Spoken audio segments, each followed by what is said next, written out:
پاکستان کے فوج کے سربراہ جنرل عاصم منیر کی تقریر کا ایک حصہ ایکسپیٹ کمیونٹی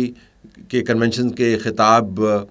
کے بعد جاری کیا گیا اور اس کے اندر ان کی تقریر کی سمری رکھی گئی ہے۔ سمری کو اگر آپ سنیں تو آپ کو پتہ چلے گا کہ آرمی چیف کی سوچ کیا ہے، وہ کس جذبے اور توانائی کے ساتھ بات کر رہے ہیں۔ جو تعریف کرنے والے ہیں انہوں نے اس کی بڑی تعریف کی اور کہا کہ اس سے بہتر تقریر ہم نے اس سے پہلے نہیں سنی۔ جو نقاد ہیں وہ باہر ہے، اس کے اندر کیڑے نکال رہے ہیں۔ تجزیاتی طور پر ہم نے یہ نہیں دیکھنا کہ اس کے اندر توانائی کا لیول کیا تھا، اس کے اندر جذبہ کیا تھا، نہ ہی ہم نے یہ دیکھنا ہے جو نقاد بات کر رہے ہیں کہ فوج کے سربراہ ایک الیکٹڈ پرائم منسٹر کی موجودگی میں کیسے ایک توجہ کا مرکز بن سکتا ہے اور کیسے وہ پالیسی معاملات ٹیک اپ کر سکتا ہے جو بنیادی طور پر وفاقی حکومت کی ڈومین ہے۔ پاکستان کے اندر ایک ہائیبرڈ نظام موجود ہے، اس نظام کو ہم پسند کریں یا نہ کریں، حقیقت پسندانہ طور پر اگر آپ تجزیہ کریں گے تو ہائیبرڈ نظام سر چڑھ کر بول رہا تھا اس تمام کنونشن کے اندر۔ ویسے بھی آپ کو پاکستان میں جس طریقے سے کام ہوتے ہوئے نظر آتے ہیں، آج کل نہیں، ماضی کے ساتھ بھی آپ کو اس کو جوڑنا چاہیے، وہ ہائیبرڈ نظام کا ہی شاخسانہ آپ کو نظر آتے ہیں۔ لیکن تجزیاتی طور پر آپ کو یہ دیکھنا ہے کہ جن باتوں کے اوپر آرمی چیف نے توجہ دی وہ باتیں کیا قابل عمل ہیں یا نہیں ہیں۔ اگر قابل عمل ہیں تو پھر آرمی چیف نے اس کے لیے خود سے کیا ڈیڈ لائن سیٹ کی۔ ایک تو انہوں نے واضح انداز سے بتا دیا کہ بلوچستان کے اندر جو 1500 لوگ ہیں اور پاکستان سے خدا نخواستہ بلوچستان کو علیحدہ کرنا چاہتے ہیں، ان کو ناکامی کا منہ دیکھنا پڑے گا، بلکہ نہ صرف ناکامی کا منہ دیکھنا پڑے گا، جو الفاظ استعمال کیے انہوں نے کہا کہ ہم ان کو مار لگائیں گے اور عنقریب ان کا خاتمہ کر دیں گے۔ اب جب آپ اتنے بڑے کنونشن میں تقریر کے ذریعے اپنے لیے ایک ڈیڈ لائن سیٹ کر دیتے ہیں تو پھر لوگ اس ڈیڈ لائن کے مطابق کارکردگی کا موازنہ کریں گے اور جائزہ لیں گے۔ تو اب دیکھنا یہ ہوگا کہ بلوچستان میں جو شورش سر اٹھا رہی ہے اور جو پھیلتی چلی جا رہی ہے، اس شورش کا کلا کما کرنے کے لیے فوج کے سربراہ کی طرف سے جو کہا گیا ہے کہ ہم فوری اس کے اوپر قابو پا لیں گے، تو وہ فوری قابو پانے کا عمل جو ہے وہ حقائق میں کیسے تبدیل ہوگا۔ فی الحال تو جتنی بھی بریفنگز ہم سنتے ہیں یا پریس ریلیزز دیکھتے ہیں یا اسیسمنٹس دیکھتے ہیں، اس کے اندر بلوچستان کا جو ایشو ہے وہ آپ کو واقعتاً ایک کلیدی چیلنج کے طور پر نظر آتا ہے۔ تو اب جب کہہ دیا گیا ہے کہ ان لوگوں کو جو 1500 کے قریب لوگ ہیں، ہم نے ان کو ٹیک آن کرنا ہے اور ان کو ہم ختم کر دیں گے، اس تمام فساد کو، اس تمام عذاب کو، تو اب وہ ڈیڈ لائن جو ہے اس خطاب کے بعد اس کا آغاز ہو جاتا ہے۔ وہ 6 مہینے میں ہوگا، وہ سال میں ہوگا، 1.5 سال میں ہوگا، 2 سال میں ہوگا، دیکھنا یہ کہ کب ہوگا، لیکن جلدی سے مراد یہی ہے کہ وہ حقیقتاً نتائج کی صورت میں آپ کو اس کا کلا کما ہوتا ہوا نظر آئے گا۔ تو ایک تو بلوچستان کے حوالے سے ہم نے یہ دیکھنا ہے، دوسرا پھر سیاسی طور پر ہم نے استحکام کو بھی دیکھنا ہے۔ فوج کے سربراہ کی طرف سے جو باتیں کی گئی اس سے واضح انداز سے آپ کو پتہ چلتا ہے کہ ان کو کسی قسم کی سیاسی شورش سے کوئی مسئلہ نہیں ہے، کوئی چیلنج محسوس نہیں کرتے۔ ان کا خیال ہے کہ پاکستان نے آلریڈی ایک اڑان بھر لی ہے، اب اس اڑان کی سپیڈ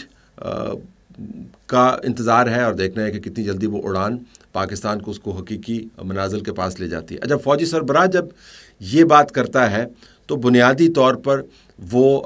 تمام سیاسی عمل اور معاشی عمل اور معاشرتی سپورٹ کی توقعات لگائے بیٹھا ہے کہ اس کے پاس پولیٹیکل سپورٹ بھی ہوگی، اس کے پاس اکنامک نمبرز بھی ہوں گے اور اس کو سوسائٹی سپورٹ بھی کرے گی۔ اب یہ بہت ہی ٹرکی قسم کی ٹرین ہے، بہت ہی مشکل قسم کا مرحلہ ہے، جس کو پاکستان کے اندر مختلف فوج کے سربراہان نے توقع کی کہ ان کے پاس یہ تمام عوامل موجود ہوں گے، وقتی طور پر ان کو نظر بھی آئے، لیکن اس کے بعد اس کو آپ سسٹین نہیں کر پائے۔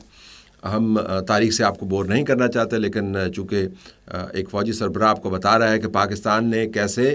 اڑان بھری ہے اور اس اڑان کا رخ کدھر ہوگا اور پاکستان کہاں پہ پہنچے گا، تو ہمیں لامحالہ پھر ایوب خان کی طرف دیکھنا ہوگا، ضیاء الحق کی طرف دیکھنا ہوگا، ہمیں لامحالہ جنرل مشرف کی طرف دیکھنا ہوگا، جنرل کیانی کے 6 سال کو دیکھنا ہوگا، جنرل باجوہ کے 6 سال کو دیکھنا ہوگا، اور وہ ان کمٹمنٹس کا بھی ہمیں ذکر کرنا ہوگا جن کمٹمنٹس کا اظہار مختلف فوجی سربراہان نے مختلف ادوار کے اندر مختلف نظام کے نیچے قوم کے ساتھ کی، کیا وہ سسٹینیبل تھیں؟ ایشو یہ نہیں ہے کہ آپ کے پاس اس سال کے نمبرز کیا ہیں یا اگلے سال کے نمبر کیا ہوں گے، ایشو یہ ہے کہ ان تمام سالوں کے نمبرز کو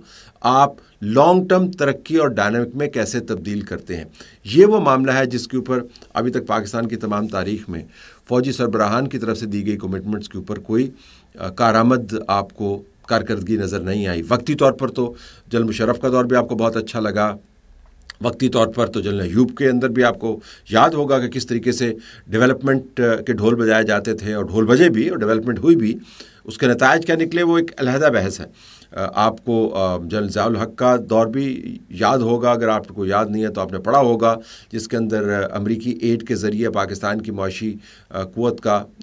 ایک اظہار ہوتا تھا۔ دوسرے معاملات بھی تھے، پھر بیچ میں ڈرگز بھی آ گئیں، بیچ میں ویپنز بھی آ گئے، لیکن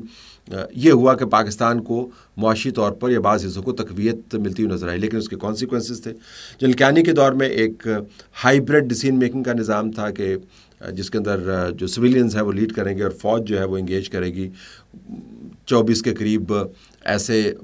سیکٹرز تھے جس کے اندر امریکہ کے ساتھ آپ انگیج کر رہے تھے کیری لوگر بل کے کانٹیکس کے اندر، اور پاکستان کی معیشت نے ترقی کرنی تھی۔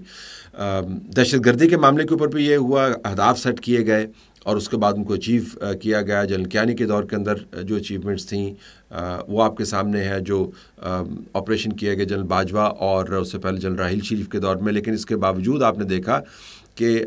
کامیابیوں کے ہوتے ہوئے بھی وہ اہداف سسٹینیبل نہیں رہے۔ تو معاشی ترقی ہو یا دہشت گردی سے